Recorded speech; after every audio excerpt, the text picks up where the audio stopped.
বন্ধুরা, তৃণমূল শিক্ষক নেতা রমিউল ইসলাম তৃণমূলের স্ট্যাবলিশ শিক্ষামন্ত্রী সার্টিফাইড এবং তৃণমূল কংগ্রেসের দল থেকে স্ট্যাম্প মারা সংগঠন। আপনারা সকলেই জানেন, যদিও A team B team C team রয়েছে, তৃণমূল কংগ্রেসের সমগ্র শিক্ষায় বহু এ টিম বি টিম রয়েছে, কিন্তু লাস্ট যে টিম আপডেট করা হয়েছে, মডিফাই করা হয়েছে, সেই টিমের বর্তমানে রাজ্য নেতা রমিউল ইসলাম শেখ মহাশয়। অনেকেই আপনারা চেনেন, আবার অনেকেই হয়তো চেনেন না। তো সেই রমিউল ইসলাম মহাশয় অবশেষে পার্শ্ব শিক্ষকদের সুখবর দিলেন। যে রমিউল ইসলামের মুখ থেকে পার্শ্ব শিক্ষকরা সত্যি কথা বলতে পজিটিভ নিউজ আজ অবধি পায়নি। আজ এত বছর তিনি সংগঠন করলেন, এত বছর তিনি শাসক দলের দায়িত্বে রয়েছেন, কিন্তু তার মুখ থেকে পার্শ্ব শিক্ষকরা যে একটু হলেও ইন্সপায়ার হবে বা একটু হলেও পজিটিভ থিঙ্কিং আসবে বা একটা আশা ভরসা বিশ্বাস কিচ্ছু নেই। যখনই আপনারা অর্থাৎ এই যে নেতার কথা বলছি আমরা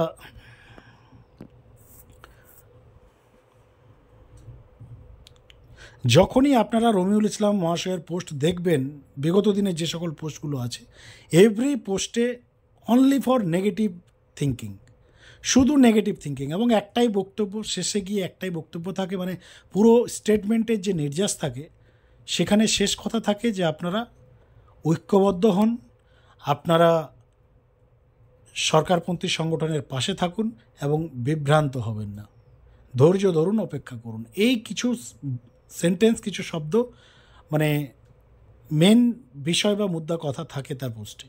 এই প্রথম 2025-এ এসে 2025 সালের জুন মাসে এসে আজ জুনের 11 তারিখ, এই আজকের ডেটে এসে রমিউল ইসলামের কাছ থেকে প্রথম সুখবর শুনলেন পার্শ্ব শিক্ষক সমাজ। আপনাদের জানিয়ে রাখি, আজ থেকে প্রায় এক সপ্তাহ আগে তিনি যে বার্তা দিয়েছিলেন সেখানেও নেগেটিভিটি বার্তা ছিল। সেখানেও তিনি বলেছিলেন, যেখানে অলরেডি আমরা বঞ্চিত ফোরাম থেকে শুরু করে প্যারা টিচার ওয়েলফেয়ার অর্গানাইজেশনের নেতা ডক্টর আব্দুল সালাম, যেখানে দুটি ইউনিট, দুটি সংগঠন, বড় সংগঠন, এই মুহূর্তে জনপ্রিয় নেতা আপনারা সকলেই জানেন আব্দুল সালাম, এবং আমরা বঞ্চিত ফোরাম, যেখানে একাধিক পার্শ্ব শিক্ষক সংগঠন বা রাজ্য নেতারা রয়েছেন, যেখানে দুটা পক্ষ অলরেডি একটা বিষয় নিয়ে তারা বারবার বার্তা দিয়ে গেছেন যে এসপিডির পক্ষ থেকে, শিক্ষা দপ্তরের পক্ষ থেকে ফাইল পাঠানো হয়েছে, অর্থ দপ্তরে কাজ চলছে, খুব পজিটিভ জায়গাতে ফাইল রান করছে, শিক্ষামন্ত্রী সবুজ সংকেত দিয়েছেন। একাধারে আব্দুল সালামের পক্ষ থেকে বারবার বলা হচ্ছিল ফাইল রেডি, মুখ্যমন্ত্রী অনুমোদন করেছেন, ফাইল অন দ্য ওয়ে, ফ্লোরে আছে।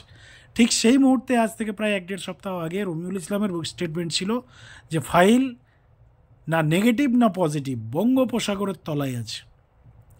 7 দিন পরেই পাল্টি খেলেন রমিউল ইসলাম এবং আজকে তিনি সুখবর দিয়েছেন, এবং তার যেটা বক্তব্য যে অবশেষে পার্শ্ব শিক্ষকদের ভালো দিন, ভালো খবর, সুখবর, পজিটিভ নিউজ আসতে চলেছে।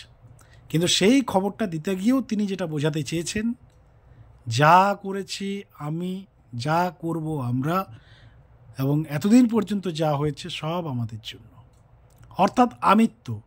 এবার আমরা আপনাদের সরাসরি আমাদের স্ক্রিনে দেখাচ্ছি তিনি যে পোস্ট করেছেন। দেখুন, প্রথমে তিনি লিখেছেন, কিছু পার্শ্ব শিক্ষক আছেন যারা মনে করেন আমরা চলাফেরা করি না, কিছু জনের অ্যালার্জি, ছবি ছাড়লে তাদের সমস্যা, কিছু জন আছেন আমরা যা কিছু বলি তাদের জিহাই স্বাধীন, কিন্তু আমরা মনে করি অধিকাংশ পার্শ্ব শিক্ষক সহ অন্যান্য চুক্তিভিত্তিকরা আমাদের উপরেই ভরসা রাখেন। তিনি বলতে চেয়েছেন যে রাজ্যের সমস্ত চুক্তিভিত্তিকরা আমাদের উপরেই ভরসা রাখেন। আমাদের কাছে যা রিপোর্ট বন্ধুরা, আমাদের সার্ভেতে যে উঠে এসছে, তাতে 1%ও কন্ট্রাকচুয়াল এমপ্লয়িজ, বিশেষ করে সমগ্র শিক্ষার, তারা শাসকপন্থী সংগঠনের উপরে ভরসা রাখেন না। হয়তো রমিউল ইসলাম শেখ মহাশয় বাস্তবের সঙ্গে তার খুব একটা টাচ নেই, যার ফলস্বরূপ এই ধরনের ভ্রান্ত ধারণা নিয়ে তিনি রয়েছেন। এবার আসুন তারপর কি বলেছেন। বলছেন, কারণ প্রতিদিন প্রতি ঘন্টায় আপডেটের নামে মিথ্যা বলি না, ইউটিউব ব্যবসা করি না, কারো কাছে চাঁদাও নি না। কয়েকজন বিরোধী নেতৃত্ব, তারা বিগত 20 বছরে পার্শ্ব শিক্ষকদের জন্য কোনো কিছুই করতে পারেনি, অথচ তাদের হামবড়া ভাবটুকু সবেতেই বেশি।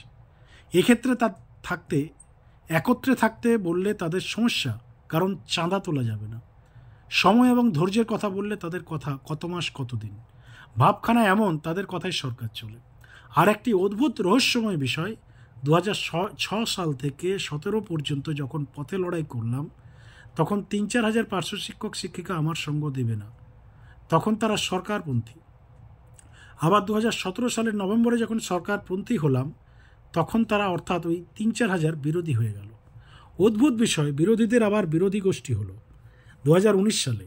2020-21 সালে এই পার্শ্ব শিক্ষক ও এসএসকেমএসকেদের নিয়ে প্রশান্ত কিশোরের মতো ভাড়াটিয়া নেতার উদ্ভব ঘটল। অর্থাৎ তিনি মহিদুল ইসলামের কথা বলেছেন, কারণ 2021 সালে মহিদুল ইসলামকে নিয়ে আসা হয়েছিল। পার্শ্ব শিক্ষক বা অন্যান্যরা কেউ বুঝল না যে ওই ভাড়াটের প্রকৃত উদ্দেশ্য ছিল উস্তি নামক প্রাথমিক শিক্ষক সংগঠন থেকে ঘাড়ধাক্কা খেয়ে নেতা হওয়ার বাসনায় ঢাল হিসেবে ব্যবহার করা পার্শ্ব শিক্ষক সহ অন্যান্যদের।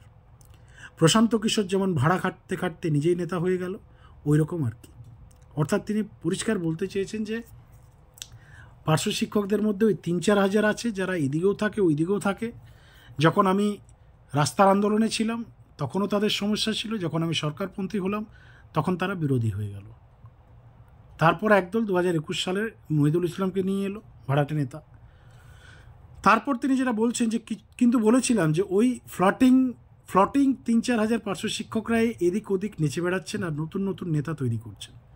আবার 2025 সালে ওই 300-400 পার্শ্ব শিক্ষক আবার আরেকজন হাতুড়ে ভাড়াটেকে নিয়ে এখন প্রতি মাসে 2-3টে করে তারিখ, প্রেস কনফারেন্সের নামে ফটোশ্যুট আর আন্দাজে ঢিল মেরে যদি লেগে যায় কারণ সামনে ভোট। অর্থাৎ রমিউল ইসলামের বক্তব্য যে 2025 সাল অর্থাৎ বর্তমান সময়ে 300-400 জন পার্শ্ব শিক্ষক আরেকজন হাতুড়ে ভাড়াটেকে নিয়ে এসেছেন। অর্থাৎ পরিষ্কার এখানে ডাক্তার আব্দুল সালামের কথা বলা হয়েছে। তিনি মাসে 2-3টে করে তারিখ, প্রেস কনফারেন্সের নামে ফটোশ্যুট আর আন্দাজে ঢিল মারছেন, এটা রমিউল ইসলামের বক্তব্য। বন্ধুরা, এক অদ্ভুত রহস্যময় পার্শ্ব শিক্ষক শিক্ষিকাবৃন্দ। দীর্ঘ 18 বছর নিজেকে একজন পার্শ্ব শিক্ষক হিসেবে শুধুমাত্র জীবিকার উন্নয়নে লড়ে গেলাম, কিন্তু ওই সব জান্তা গামছাওয়ালাদের মন পেলাম না। যাই হোক, পশ্চিমবঙ্গের সকল পার্শ্ব শিক্ষকদের বিনীত অনুরোধ করছি, অতীতের ভুলগুলো থেকে শিক্ষা নিয়ে আসুন, ধীর এবং ধৈর্য সহকারে পার্শ্ব শিক্ষকদের উন্নয়নে একত্রিত হয়ে। 20 বছর পর 2001 থেকে আজ 2025, যদি সমগ্র শিক্ষার বয়স আমরা ক্যালকুলেট করি 25 বছর, এবং পার্শ্ব শিক্ষকদের যদি আমরা কর্মজীবনের কথা বলি 2004-এর নিয়োগ, আপনারা চিন্তা করুন 4 থেকে 25 প্রায় 20 বছরের কাছাকাছি, 20-21। এখনও শিক্ষক নেতা বলছেন ধীর এবং ধৈর্য সহকারে পার্শ্ব শিক্ষকদের উন্নয়নে একত্রিত হয়। এটা হচ্ছে তার বক্তব্য। এর আগে 2বার ভাতা বৃদ্ধির ফাইল ফেরত এসেছে, আবার 3য়বার শিক্ষা দপ্তর আমাদের দেওয়া অর্থাৎ তিনি যে বা তার সংগঠন যে ফাইল দিয়েছিল সেটাই একমাত্র দাবি। একটি দাবি, ভাতা বৃদ্ধিকে মান্যতা দিয়ে দপ্তর তাদের সাধ্যমতো প্রয়াস জারি রেখেছেন। আমরা রবার্ট ব্রুস বা বেনিসের ডিউকের গল্প পড়েছি, তেমনি মহাত্মা গান্ধীর ধীরগতি কিন্তু ঐক্যময় পদযাত্রার আন্দোলনও পড়েছি। আমরা অসম্ভব আশাবাদী, আমরা আমাদের অভীষ্ট লক্ষ্যে পৌঁছাবই। মনে রাখবেন, যে বা যারা আন্দাজে ঢিল মারছেন, কয়েক মাস ধরে তারিখ পে তারিখ দিয়ে যাচ্ছেন, আমাদেরকে নিয়ে ব্যবসা করছেন, তারা শুধুমাত্র আপনাদের অসহায়তার সুযোগকে কাজে লাগিয়ে ওনারা নেতা হতে চাইছেন। সরকারের প্রতি ভরসা রাখুন, আমাদের কষ্ট, আমাদের একনিষ্ঠ কর্মই আপনাদেরকে সাফল্যের মুখে নিয়ে যাবে। মনে রাখবেন, কোনো হাতুড়ে তারিখে শিক্ষা দপ্তর চলে না, চলে মাননীয় মুখ্যমন্ত্রী এবং শিক্ষামন্ত্রীর আন্তরিক পরিচালনায়। আমরা নিশ্চিত কয়েকটি ধাপের মধ্যে 2টি ধাপ পেরিয়ে গেছি, আর কয়েকটি ধাপ ধৈর্য সহকারে একাত্ম হয়ে সরকারের পাশে মুষ্টিবদ্ধ হাত বাড়িয়ে দিলেই আমরা লক্ষ্যে পৌঁছাবই।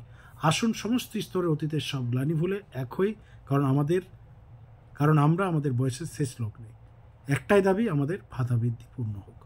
অর্থাৎ তিনি পরিষ্কার বলতে চেয়েছেন যে 2টি ধাপ পেরিয়ে গেছে, একটি ধাপ বাকি আছে, একটা ধাপ পেরোলেই ভাতা বৃদ্ধি হবে। অর্থাৎ যে খবর লাস্ট 1 মাস ধরে বিভিন্ন চ্যানেল, বিশেষ করে আমরা বঞ্চিত ফোরাম এবং ডাক্তার আব্দুল সালাম যে কথাগুলো বলে গেছেন, অবশেষে সরকারপন্থী নেতাও বন্ধুরা শেষমেশ এসে সেটা মেনেছে, এবং তার কাছেও খবর এসেছে যে ফাইল আর বঙ্গোপসাগরের তলায় নেই, ফাইল 2টি ধাপ পেরিয়ে গেছে, একটি ধাপ বাকি রয়েছে। কি বলবেন এই বিষয় নিয়ে আপনারা অবশ্যই লিখে জানান। তবে হ্যাঁ, আমরাও চাই ভাতা বৃদ্ধি হোক এবং সকলের মুখে হাসি ফুটুক। ধন্যবাদ।